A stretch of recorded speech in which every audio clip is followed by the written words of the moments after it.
அமைச்சர் மிக தெளிவாக குறிப்பிட்டிருக்கின்றார்கள். நாங்கள் அது போன்ற கடிதம் எழுதவே இல்லை.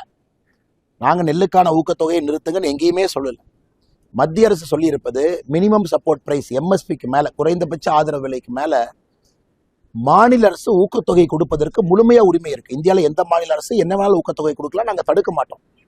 ஆனா அவர்கள் சொல்லி இருப்பது கிராப் டைவர்சிபிகேஷன், அதாவது நமக்கு ஆயில் சீடு, பருப்பு வகைகள், பல்சஸ், அது போன்ற நிறைய கிராப்ஸ் வேணும், அதற்கும் ஊக்கத்தொகை கொடுத்து டைவர்சிஃபை பண்ணுங்க அப்படின்னு தான் சொல்லியிருக்கிறாங்க.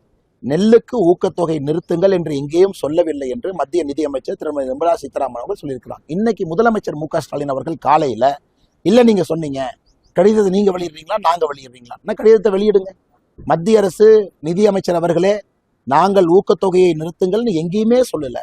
அதுவும் ஜனவரி மாசம் எழுதப்பட்ட லெட்டர், ஜனவரி மாசம் எழுதின லெட்டர். முதலமைச்சர் இதுக்கு ஏப்ரல்ல தூக்கிட்டு வர்றாரு.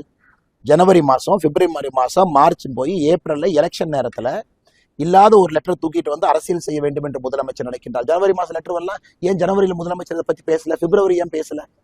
அதனால் நிதியமைச்சர் சொன்னதை நான் பாரதிய ஜனதா கட்சியினுடைய தொண்டனாக வழிமொழிகின்றேன். எங்கேயும் கூட ஊக்கத்தொகையை நிறுத்துங்கள் என்று மத்திய அரசு சொல்லவில்லை என்று மத்திய அரசினுடைய அதிகாரப்பூர்வமான பிரதிநிதி சொல்லிவிட்டார். அதோடு இந்த சர்ச்சை முடிந்தது. தேவையில்லாம முதலமைச்சர் அரசியல் பண்ணாம அவர் பிரச்சாரத்துல கவனம் செலுத்தணும்.